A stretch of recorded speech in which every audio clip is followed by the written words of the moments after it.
ভাই গাড়িটা হারিয়ে ফেলছি না তো? আরে ভাই একটু শান্ত হও, হারাইনি আমরা। ওইখানে ওই যে গাড়িটা। এটা কোন জায়গা? মনে হয় কোনো ফার্ম হাউস। ভাই আমাদের মনে হয় ব্যাকআপ ডাকা উচিত। সমস্যা নেই, বাবাকে বলা হয়েছে, উনি লোক নিয়ে আসছেন। অপেক্ষা করো ফেরিয়া, আমরা তোমাকে বাঁচাতে আসছি।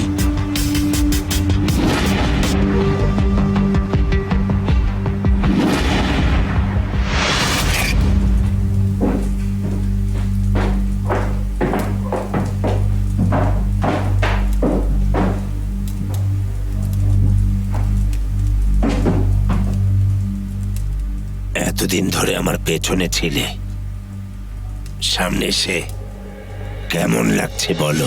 তুমি আমার কল্পনার থেকেও কুৎসিত। আর তুমি ভীষণ রকমের অহংকারী। কিন্তু আমি তোমার মতো কুৎসিত নই। ওখানে তুমি কি করছিলে? জাস্ট মজা করতে গিয়েছিলাম। এতে কোনো সমস্যা আছে? অতগুলো লোকের মাঝে?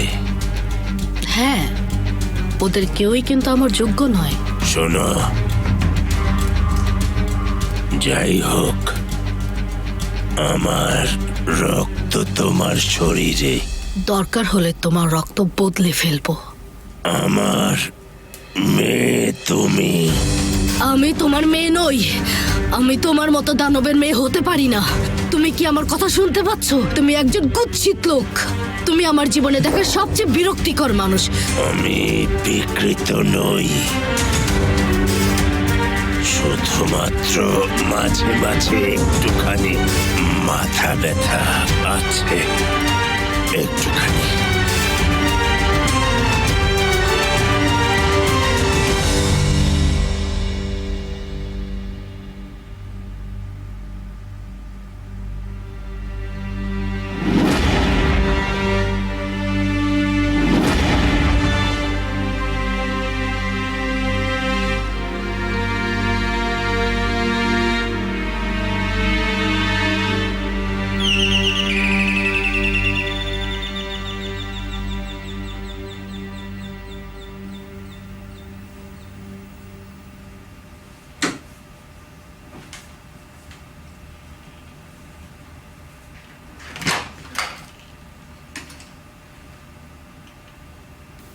ওয়েলকাম। হ্যালো।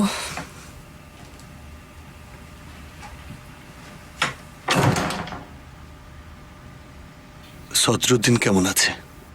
আগের মতোই, কোনো পরিবর্তন নেই। তুমি ভালো আছো তো? কিছু হয়েছে? না,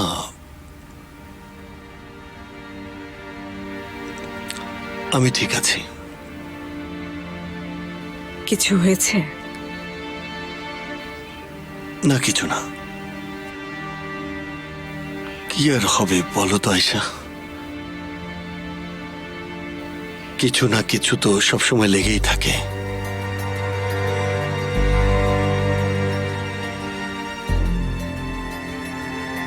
আচ্ছা, তুমি আমাকে ছেড়ে গেলে কেন? মানে কি? মানে তুমি আমাকে থামাওনি কেন? তুমি তো জানতেই যে আমি তোমাকে ছাড়া কতটা দুর্বল আর অসহায় বোধ করি আয়শা। তুমি তো এটা জানতে, তাই না? তাহলে তুমি আমাকে একা ফেলে রেখে কেন চলে গেলে? মুস্তাফা, আবার কিছু হয়েছে তাই না?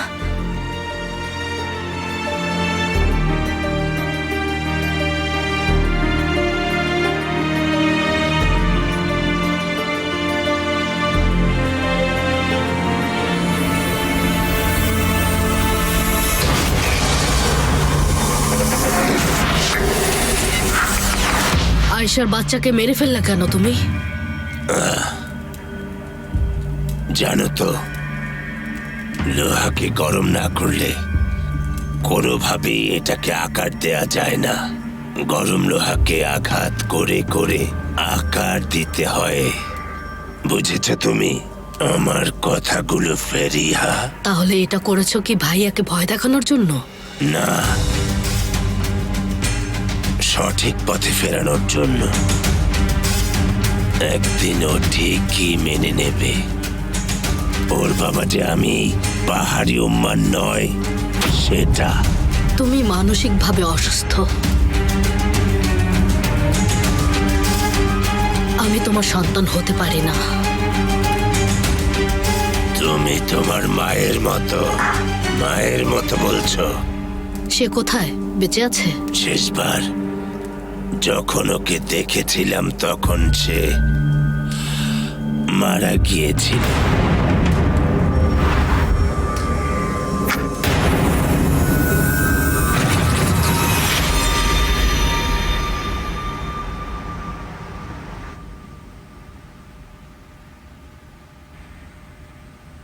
আমি এটা থামাতে পারছি না। মনে হয় আমার ভিতরে আরেকজন আছে, যেন অন্য কেউ। তুমি তাকে দেখেছো আয়েশা?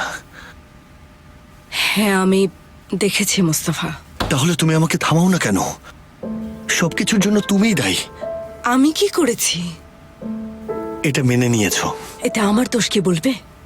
এখন আমাকে দোষ দিচ্ছ কেন? তাহলে কাকে দোষ দেব? কাউকে তো দোষ দিতে হবে, আর তুমি ছাড়া আমার তো আর কেউ নেই। তাহলে কাকে দোষ দেব? কাকে? আমাকে তুমি ছেড়ে যেও না আয়েশা, ছেড়ে যেও না। আমাকে নিজের হাতে ছেড়ে দিও না। আমি খুব বিপজ্জনক, নিজেকে সামলাতে পারি না। আয়েশা, তুমি যদি আমাকে ছেড়ে যাও, আমি এই পৃথিবী নামের খাদের মধ্যে গড়িয়ে পড়বো, আর তুমি আমার একটা অংশও খুঁজে পাবে না। আমি তোমাকে ছেড়ে যাচ্ছি না। তুমি নিজেই চলে যেতে চাইছো মুস্তাফা। আয়েশা, তুমি জানো না নিজের ভেতর একটা বিশাল নরক নিয়ে বেঁচে থাকাটা কেমন। আমি জানি, যতটা তুমি জানো ঠিক ততটাই আমিও জানি।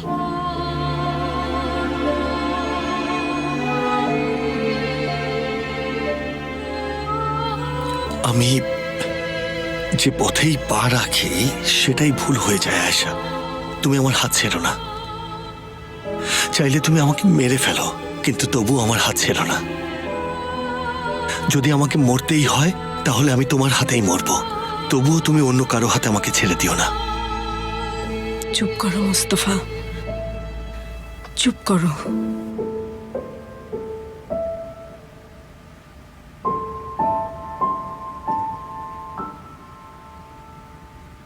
তাকাও, বলো আমাকে।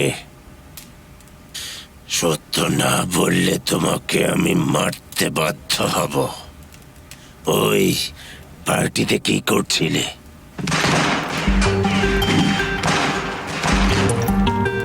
আদিল স্যার, আমাদের এখানে হামলা করা হয়েছে, এখনই বের হতে হবে। এই কারণেই আমাদের এখনই আপনাকে নিয়ে যেতে হবে। স্যার, আপনার মেয়েকে কি করা হবে? ওর শাস্তি আমি পরে দেব। বিশ্বাসঘাতকতার মূল্য ওকে দিতেই হবে।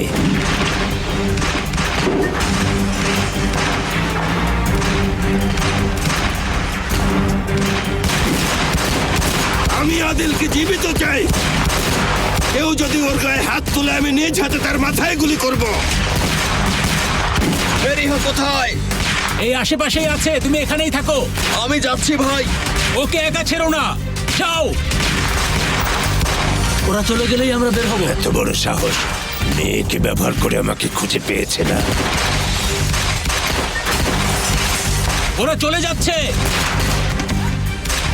ধরো, চলো চলো।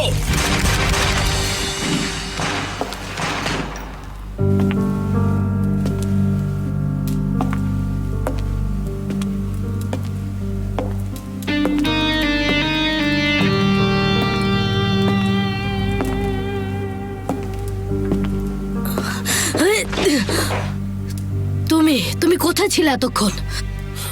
আসতে একটু দেরি হয়েছে। তুমি এখানে কি করছো? হ্যাঁ, একা একা এসব করো কেন? যদি তোমার কিছু হয়ে যেত তাহলে কি হতো? কিন্তু আমি তো তোমাকে এখানে আনতে পেরেছি, তাই না? পেরেছো?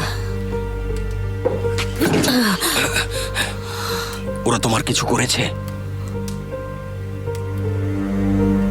ও, আমার মাথাটা ভীষণ ঘুরছে, ঘোরাটা আরো বাড়ছে। ঠিক আছে, আস্তে আস্তে। আদিল কোথায়? পালিয়ে গেছে। চলো চলো। এটা কি? ও ও আস্তে আস্তে।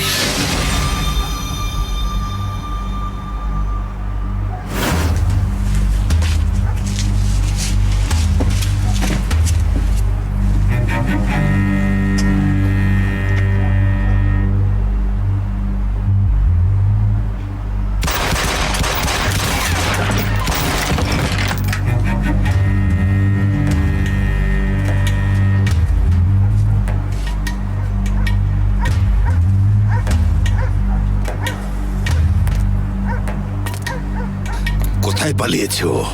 আমি সত্যিই জানি না বাবা। না বাবা, আদিল আর এখানে নেই। আদিল, বেরিয়ে আয় আদিল। কাপুরুষের মতো বেঁচে আছিস তুই, আর কাপুরুষের মতোই মরবি।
তোর কাপুরুষ বস কোথায় বল? এখানে নেই, চলে গেছে। কোথায় গেছে? আমি জানি না। আপনি কি এই আদিল তোপলের কথাই বলেছেন বাবা? এভাবেই কি কাপুরুষের মতো লুকিয়ে লুকিয়ে সে এত দূরে এসেছে? এই কলেজা নিয়ে সে আবার বাহাদুরি করে, লজ্জা হওয়া উচিত। তোর বস তো দেখছি কাপুরুষ রে।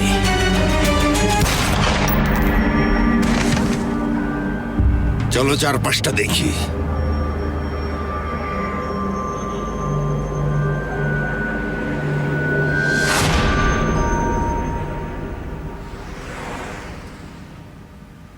এখন থেকে তুমি সবসময় আমার কথা শুনবে।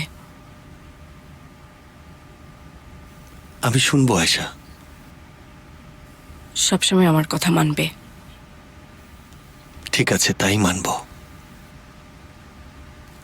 একদম ভয় পেও না। ভয় পেতেই পারি। আপনি কখনো ভয় পেয়েছেন কর্নেল? আমি পেয়েছি। আমি অনেক কেঁদেছি। ভয়ের কিছু নেই মোস্তফা বাবা। ভয় পাওয়ার অনেক কিছুই আছে কর্নেল। সবার আগে আমি নিজেকেই ভয় পাই। আমার ভেতরে আরেকজন মানুষ আছে মনে হয়, সে আমাকে পুরো দখল করে নিতে চায়।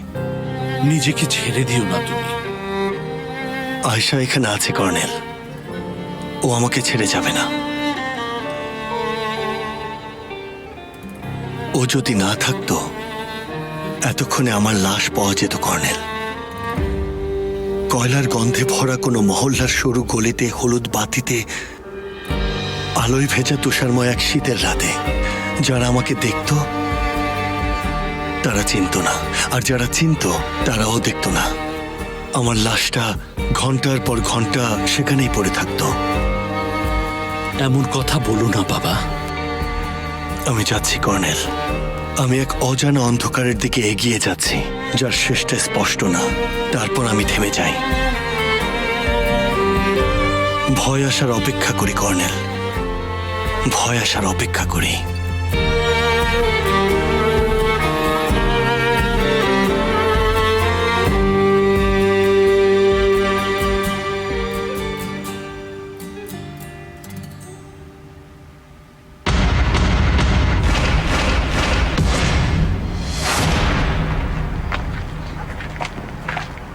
মা তুমি কি ঠিক আছো?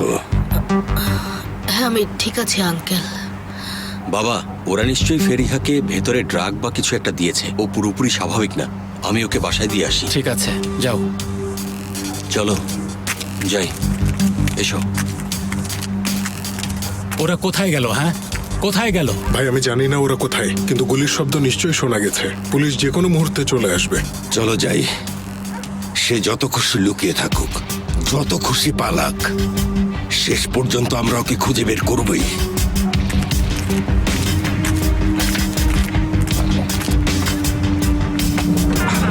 মেরোনা, মেরোনা, থামো। আদিল স্যার, আমি এহসান। এহসান, আমাকে বের করো। শান্ত থাকুন, আমি বের করছি। কোথায় ওরা? চলে গেছে।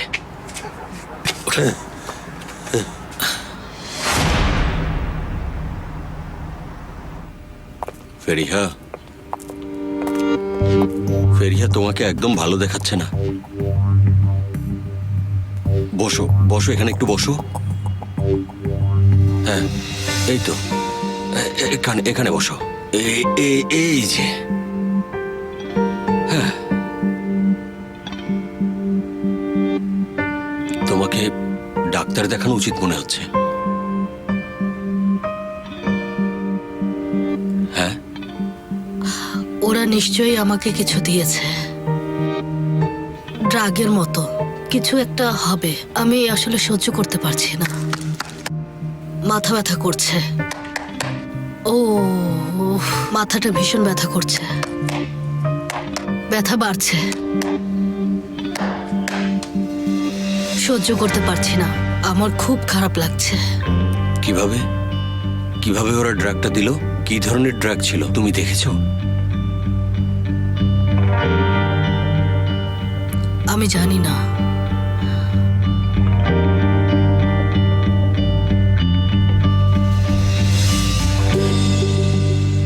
আরে,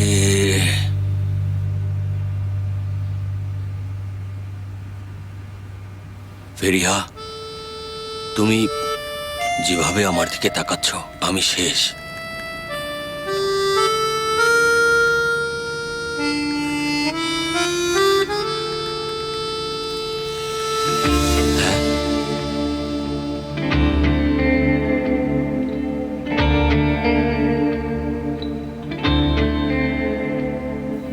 তোমার কি খবর বস?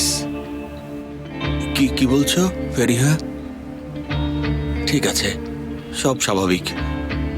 আর তোমার কি খবর? তাহলে এতক্ষণ তুমি কোথায় ছিল বলো? এই তো, এখানে ওখানে এদিক ওদিক অ্যানেক্সে ছিলাম, আবার না হয় রেস্টুরেন্টে ছিলাম, সব সময়।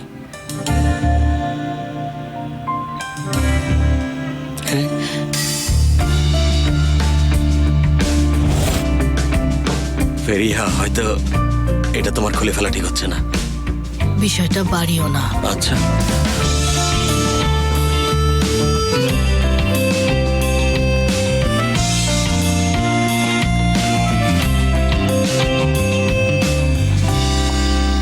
হাসপাতালে পৌঁছালেই আমাকে জানিও, ঠিক আছে?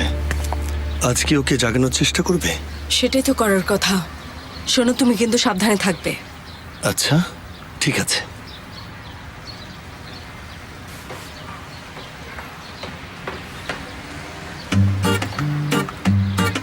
কর্নেল আঙ্কেল,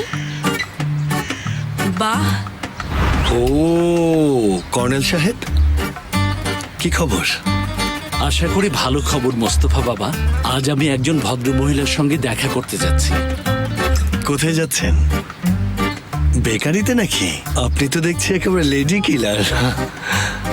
একাকিত্ব খুবই কঠিন বাবা।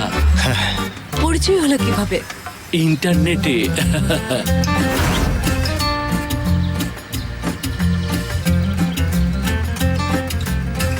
মাশাআল্লাহ, দারুণ তো। তাহলে কর্নেল সাহেব, আশা করি শিকার ভালোই হবে। ইয়াল্লাহ, শিকার হবে কেন? আমি কি মাছ ধরতে যাচ্ছি নাকি? আমি যাই বলি না কেন, আপনার মন পাওয়া যায় না কর্নেল। আচ্ছা ঠিক আছে, যান যান, ঘুরে আসুন, যান।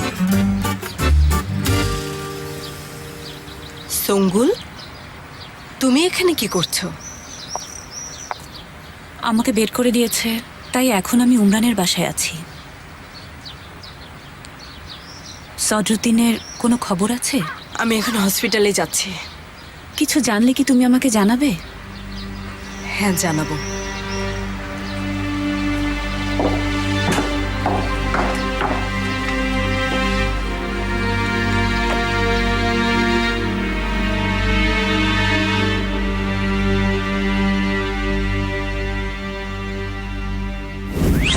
ও আমার মাথাটা, এটা কি? আমার কি হয়েছে? উফ, এটা কি রে ভাই? ভীষণ ব্যথা করছে মাথা।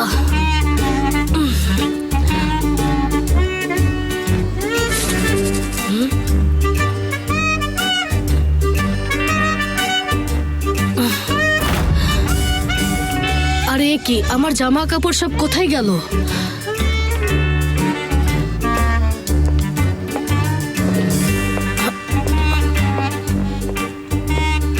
তুমি হাসছো কেন? Good morning. Good morning? এটা আবার কেমন গুড মর্নিং? গত রাতে এখানে কি হয়েছে? তোমার মনে নেই? না না, মনে নেই। বলো এখানে কি হয়েছে? আসলে ফেরিয়া, গত রাতে আমরা এখানে এসেছিলাম, জায়গাটা ফাঁকাও ছিল, রাতের বেলা, আর তুমি একটু নেশাগ্রস্ত ছিলে। হ্যাঁ ছিলাম। তারপর তুমি বললে, জুলফিকার তোমার চোখ কি সুন্দর। তারপর বললে, এই গোফ কত সুন্দর, একদম ব্যথা লাগে না, কোথাও সুরসুরি লাগে না, তুমি কত হ্যান্ডসাম বলে আমার উপর ঝাঁপিয়ে পড়লে। আল্লাহ, কেউ এত সুন্দর হয় কি করে? আর আমি বললাম, ফেরিয়া থামো, এটা করো না ফেরিয়া। বললাম, না ফেরিয়া প্লিজ। কিন্তু শেষমেশ আমি আর নিজেকে সামলাতে পারলাম না, তুমিও পারোনি আর জেদ করলে। তারপর একটা অসাধারণ রাত কেটেছে। তুমি কি বলছো? কি বলছো? তুমি কেমন মানুষ বলো তো? জুলফিকার, তুমি কি একটু লজ্জা পাও না? কিভাবে মাতাল অবস্থায় থাকা একটা মেয়ের সুযোগ নিতে পেরেছো তুমি, বলো তো? আরে আমি তোমার চেহারা সুরত দেখে ভেবেছিলাম সত্যি তুমি একজন ভালো ভদ্র মানুষ হবে, যাকে একজন জেন্টলম্যান বলে। তোমার এত মদ খাওয়া উচিত হয়নি। আমি এখন আমাকে দোষ দিচ্ছ? আমাকে? যাও যাও এখান থেকে, যাও যাও বলছি। ঠিক আছে, এত বলতে হবে না। হ্যাঁ ভাই, হাসপাতাল? ঠিক আছে ঠিক আছে, আমি আসছি। ওকে, আমি হাসপাতালে যাচ্ছি, তোমার কফি এখানে। ঠিক আছে, পরে কথা হবে। পরে কথা হবে? আবার পরে কথা হবে বলছে? কোনো কথা হবে না। আমার কাপড়গুলো কোথায় গেল?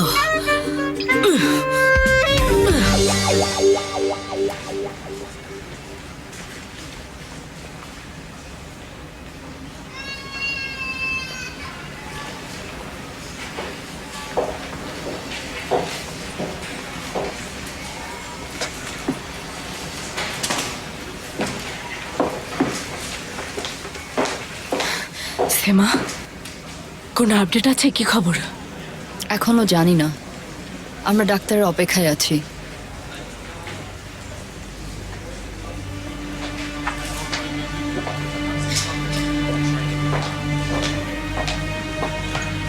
বাবা, এসো মা। জানোই তো ও অনেক স্ট্রং।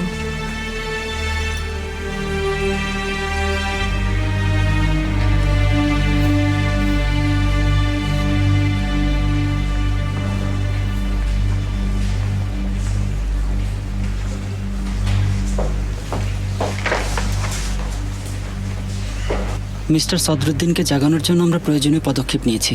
ওষুধ বন্ধ করা হয়েছে, কিন্তু এখনও তিনি কোমা থেকে বের হতে পারছেন না। এর মানে কি? ওর কবে জ্ঞান ফিরবে? অ্যাকচুয়ালি কন্ডিশনটা কি? ওনার পরিস্থিতি অনুযায়ী ওনাকে মেডিকেলি কোমায় রাখা হয়েছিল, কিন্তু এখন পর্যন্ত তার জ্ঞান ফিরছে না, কোনো সাড়াও দিচ্ছেন না। আমরা ঠিক বলতে পারছি না, আমরা জানি না কবে তিনি জাগবেন বা আদৌ জাগবেন কিনা। জাগবেন কিনা এর মানে কি? অবশ্যই জাগবেন। সেফার, এটা খুবই কঠিন প্রক্রিয়া, যে কোনো কিছুর জন্য প্রস্তুত থাকতে হবে।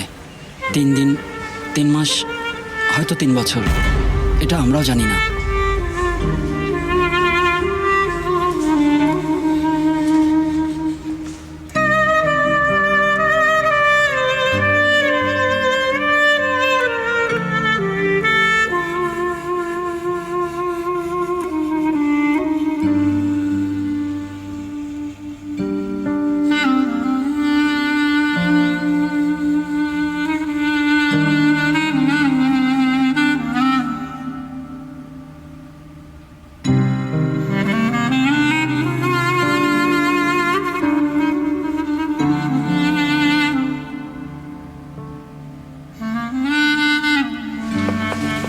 সব খবর ঠিকঠাক তো? ওর জ্ঞান ফিরছে না ভাই। কি? এটা কিভাবে হলো? জ্ঞান ফিরছে না, ওরা ফেরাতে পারছে না। আমি কি বলবো? তাহলে আমরা এখন কি করব? ওর জ্ঞান ফিরবে ভাই, জ্ঞান ফিরতেই হবে, অবশ্যই ফিরবে।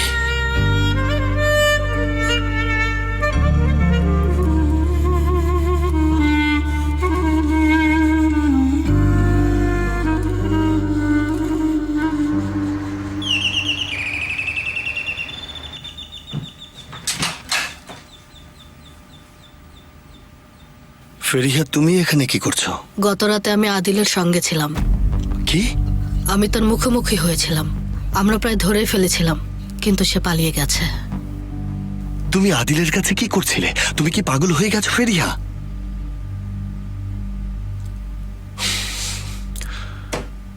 সে এখন কি চায়?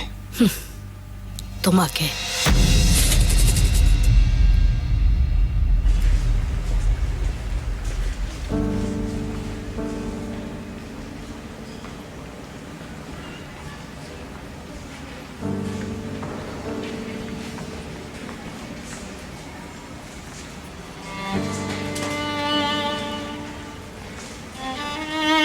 বাবা, হাল ছেড়ো না।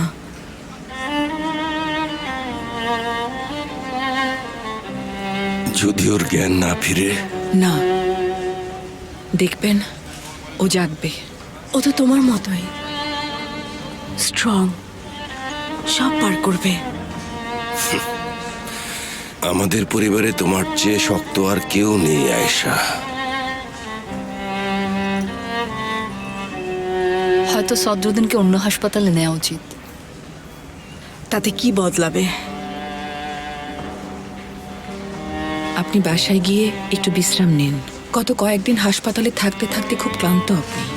আমি ঠিক আছি, আমার অবস্থা আরো খারাপ হওয়া উচিত ছিল। এভাবে কথা বলো না বাবা। আমার ছেলে যখন ভেতরে মৃত্যুর সঙ্গে লড়াই করছে, তখন আমি কিভাবে বাড়ি যাই? এখানে থাকলে কি বদলাবে বাবা? চলো, জেদ করো না, তুমি নিজেও অসুস্থ। বাবা, দয়া করে আমাদের কথা শুনুন। চলুন মিস্টার বাড়ি। সেফার, বাবাকে বাড়ি নিয়ে যাও, যেন উনি বিশ্রাম নিতে পারেন। ঠিক আছে। তাহলে তোমাদের কথাই শুনতে হবে।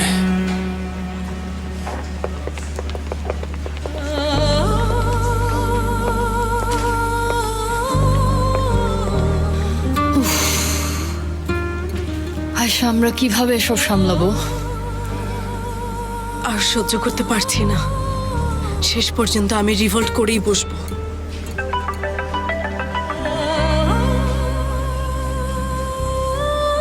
হ্যালো, কি হয়েছে? ঠিক আছে, আমি আসছি।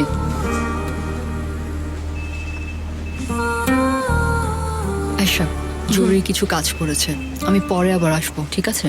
ঠিক আছে, যাও, তুমি কাজটা সামলে নাও, আমি আর একটু থাকছি।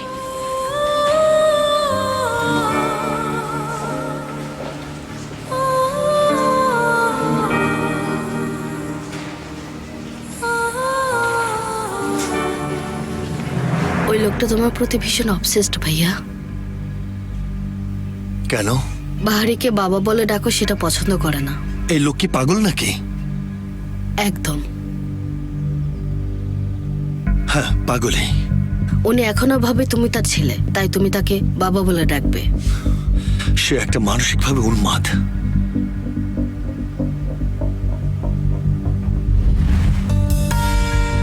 আর কিছু বলেছে? না, আর কিছু বলেনি, এতটুকুই বলেছে।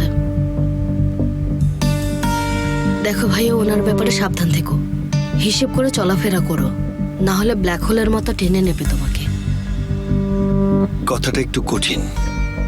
ঠিক আছে, শুধু একটু সাবধান করছি।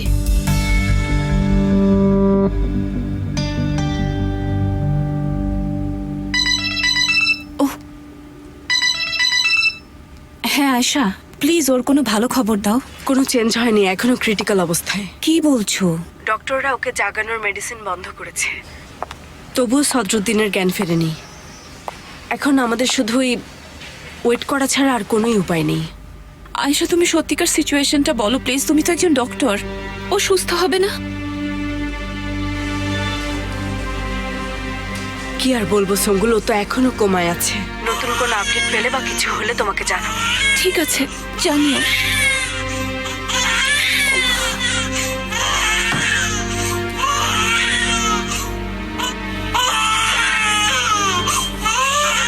সব ঠিক আছে বাবা, সব ঠিক আছে। তোমার বাবা ঠিক হয়ে যাবে, ভালো হয়ে যাবে, একটু চিন্তা করো না।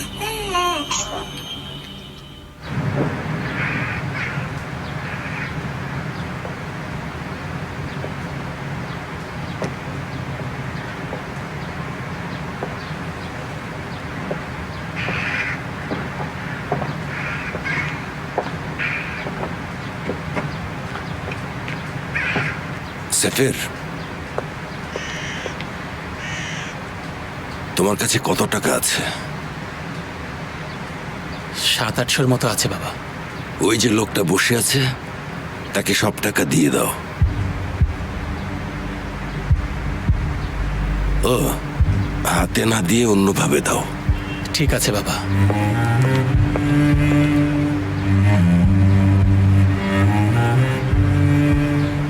আসসালামু আলাইকুম ভাই। ওয়ালাইকুম আসসালাম ভাই। এখানে একটা হাসপাতাল আছে, কিন্তু খুঁজে পাচ্ছি না। কোথায় জানেন আপনি? হ্যাঁ অবশ্যই, এই রাস্তা ধরে সোজা যান, তারপর বাঁদিকে ঘুরবেন, তারপর হাতের ডানে। ধন্যবাদ ভাই, আল্লাহ আপনাকে ভালো রাখুন। আল্লাহ ভরসা।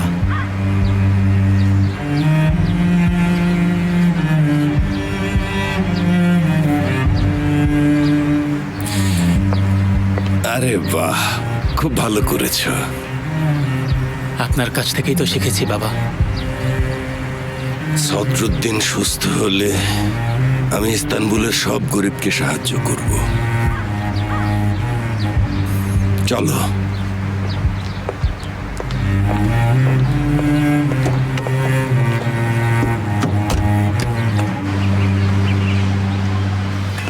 আমি যা বলেছি মনে রেখো, ঠিক আছে? ঠিক আছে, ঠিক আছে, নিজের কাজে যাও। এদিকে কোথায় যাচ্ছ? একটু কাজ আছে ফেরিয়া।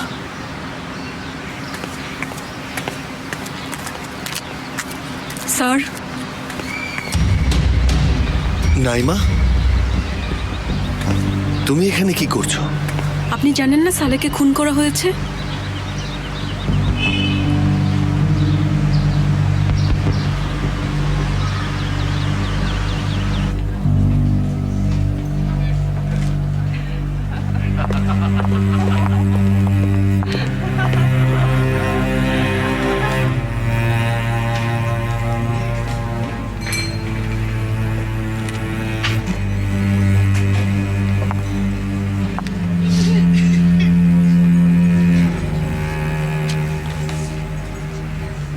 তুমি যদি এটা বলতে চাও যে তোমার স্বামীকে ছেড়ে দিতে হবে, আমার সাথে নয়, তোমার স্বামীর সাথেই কথা বলো।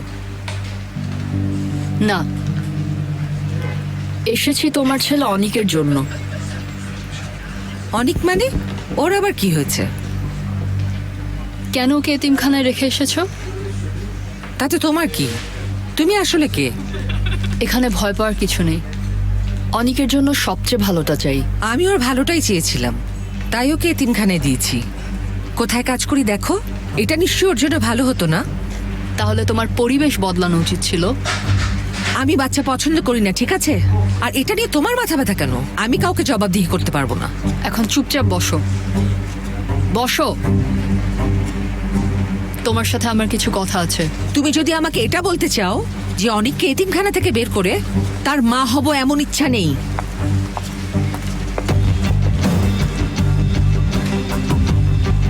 না, আমি তোমার ছেলেকে নেব। তুমি আগে ওকে এতিমখানা থেকে বের করবে, তারপর তোমার থেকে আমি ওকে নেব। চিন্তা করো না, আমরা ওর খুব ভালো যত্ন নেব।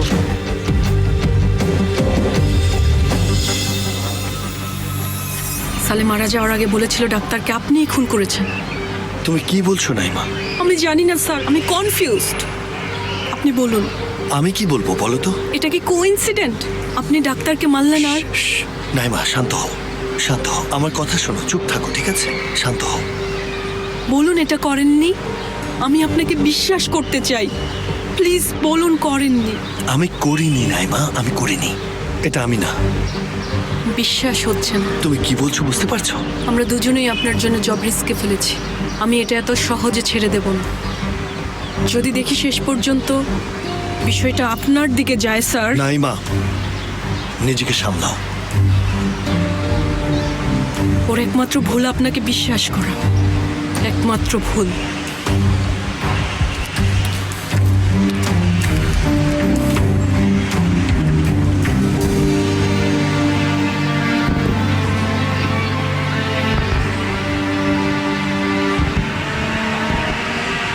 আমার ছেলেকে দত্তক নিতে চাও? তাহলে তো সে খুবই ভাগ্যবান। যদিও ভাগ্যবান হতো তাহলে তোমার মতো একজন মা পেত না। আহা, আমি অপমানিত হচ্ছি। তাহলে আমার কাছ থেকে কি চাও? এতিমখানে গিয়ে ছেলেকে নিয়ে আসবো? আমাদের ক্রিমিনাল হিস্ট্রি আছে, আমরা লিগালি কোনো বাচ্চাকে অ্যাডপ্ট করতে পারি না। কিন্তু তুমি যদি অনেককে এতিমখানা থেকে বের করে আনো তখন অ্যাডপ্ট করতে পারবো। মানে তোমার কাছ থেকে ওকে লিগালি নিতে চাই। আশা করি বুঝতে পেরেছো। ও কেমন মানুষ আমার কিছু যায় আসে না। সিরিয়াল কিলার হলেও সমস্যা নেই। আমি শুধু একটা জিনিসই জানতে চাই, এর বিনিময়ে আমি কি পাবো তাই বলো। তুমি কি চাও? 2 লাখ টাকা দেবেন।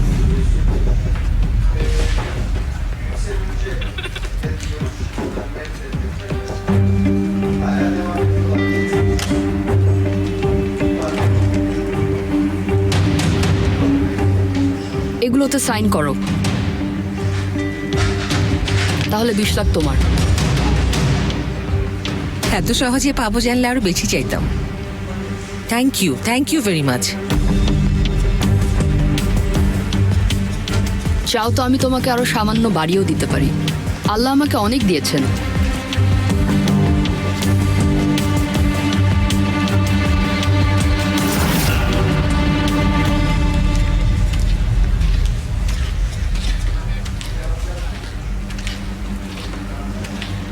আর হ্যাঁ, এখন থেকে আমি অনিকের মা। টাকা শেষ করে দেউলিয়া হলেও আমার সাথে আর যোগাযোগ করার কথা স্বপ্নেও ভাববে না। তাহলে এই ক্লাবেই তোমাকে কবর দিয়ে যাব। ঠিক আছে, বিরক্ত করবো না।